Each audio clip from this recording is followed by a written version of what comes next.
What's the easiest appetizer that maybe gets a bad rap? Deviled eggs. These guys are delicious. They whip up with just a few ingredients and they are just foolproof, delicious appetizer amazingness. You're watching Preppy Kitchen, where I, John Cannell, teach you how to make delicious homemade dishes to share with your family and friends. These deviled eggs will whip up in a snap, so let's get started. The boys are having a play date, and I thought the parents could use a little bit of like a snack table, and the deviled eggs are part of it. Super easy, great for like impromptu little gatherings, and I guarantee they're gonna like them. First off, let's get those eggs into the pot. So I have a big pot here, and I'm adding in 1, 2, 3, 4, 5, 6 eggs. I'll add 1 extra egg in here just because sometimes one cracks and breaks open. Consider it a safety net. Okay, but we're not done. We're adding in 2 teaspoons of salt and about 2 teaspoons of white vinegar. This will help us peel the eggs more easily. You do not want sticky shells. That sucks. Ugh. Okay, this is gonna get filled up with water so the eggs are covered by like 1 inch to 2 inches. And then onto the burner. Filling that bowl. Filling that pot with water. 1 a penny, 2 a penny, boiled eggs. 7 minutes of boiling later, and we can place these eggs into an ice bath. You do not want to overboil the eggs because those yolks can get rubbery and grainy, and it's not going to make the best deviled eggs, although there is a fix, which I'll tell you about at the end of this. Now they can hang out and just cool down so they're not going to be molten and finger burning. Just give it a few minutes and they'll be ready. Be patient. Our eggs are all cooled down, so now it's time to deshell them. I'm just gonna crack them all into this bowl and also occasionally dip them into the ice water to get rid of any of those little tiny fragments of shell. It's one of my least favorite things. Okay, once you get into a groove of peeling those eggs, they'll go by in a flash. And as I go, I'm gonna transfer my peeled eggs into this other clean bowl. I think older eggs will peel a bit more easily than fresh eggs. So keep that in mind when you're making deviled eggs. These ones are very fresh, just by the by. The vinegar did help quite a bit though, otherwise this would have been a nightmare. Nightmare on Egg Street. That was the most complicated part of the entire recipe. The next step is to halve the eggs. Carefully in there, and don't waste any of that precious yolk. It is a main ingredient. The yolks are going to be deeper and darker depending on what those chickens were eating. So if they were just hanging around and eating grain all day, pretty pale. But if they've been foraging out and having bugs and things, nice orange egg yolks. Now what we're going to do is pop out those yolks just into a bowl. Plop. This is the sign of a nice hard-boiled egg. It is yellow still, or orange. It is not gray. If they're gray, it's been overdone. Just pop them right out. If your eggs have some stray pieces of yolk on the white, just go ahead and rinse them under water, leave them face down on a paper towel, and they'll be all nice and dry by the time our filling is ready. I have a couple pieces here, and I don't feel like rubbing it off because that could mar the surface of the egg. Right, for that creamy filling, it is so easy but delicious. The one important thing I'm gonna tell you right now before we get started, you need a nice mustard. I'm not shilling any brand here, but find a nice Dijon mustard. It should be really peppery and creamy, delicious, not full of any preservatives or food coloring, just the good stuff. Okay, that's all I had to say, had to get off my chest. We're gonna use 3 tablespoons of mayonnaise.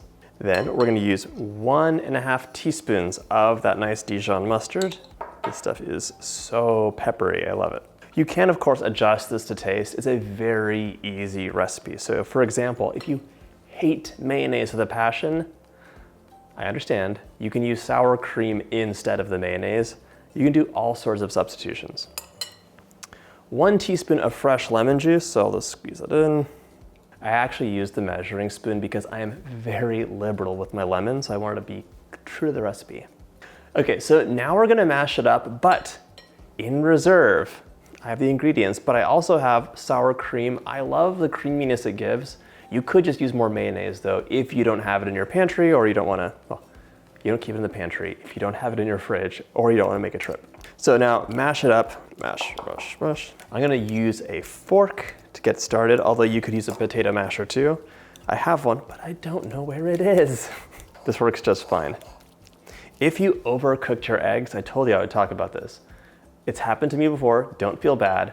What you can do is put your ingredients into a strainer, strain it out, and all the rubbery extra large parts will be filtered and it'll be pretty creamy. You'll have to whisk it a little bit more than you would normally, but no one will be able to tell. It'll be our little secret.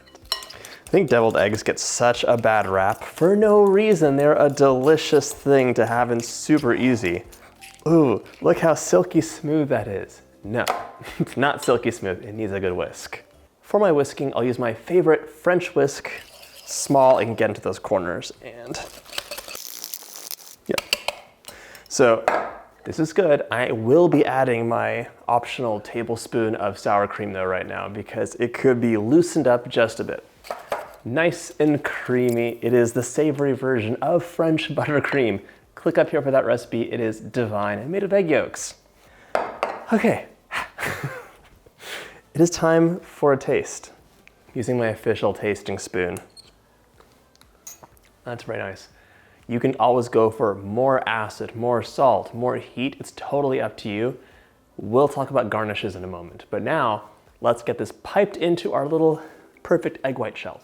So you could totally just spoon the filling into your little egg white wells, but you know I'm not like that, so I'll be piping it in. It's a nice effect and super easy. All you need is a piping bag and a star tip. You could use any star tip you want, but I think the best results will come from a closed star tip because you'll get more definition. There's kind of a catch-22 here. The creamier and like more delicious you make the filling, the softer your piping is gonna be. So if you want that crisp finish, it shouldn't be as creamy, but that would suck. So just go with delicious taste. Transfer that yolk mixture into your piping bag. It's a nice sunny yellow color, very springtimey. Set that aside. And now all you have to do is give it a pipe. We're doing a classical dollop. So if you want, just fill it up. That's it. So easy. Repeat with the rest of the shells, and you can be generous with your filling as well. No one wants a stingy deviled egg. Nobody. Filling up those shells. And now, the final bit is the garnish. A lot of times people will suggest you do fresh herbs on top, and that is an option, but they actually look kind of clumsy because this is so small.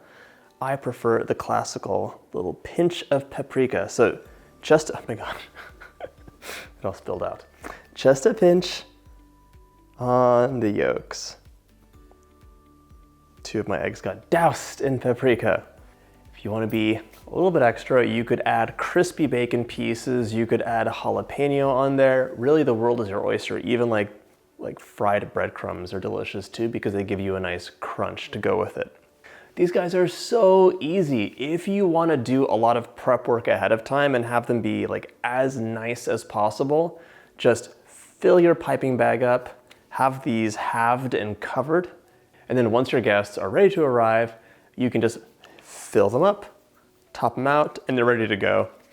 That way you'll avoid any kind of like hardening or weeping or them getting smushed in the fridge. It's just the easiest way to go. Trust me. Before I take a bite, if you like this recipe, check out my easy playlist. All of my favorite easy recipes, no stress, just amazing, delicious food in a snap. But now it's time for a bite.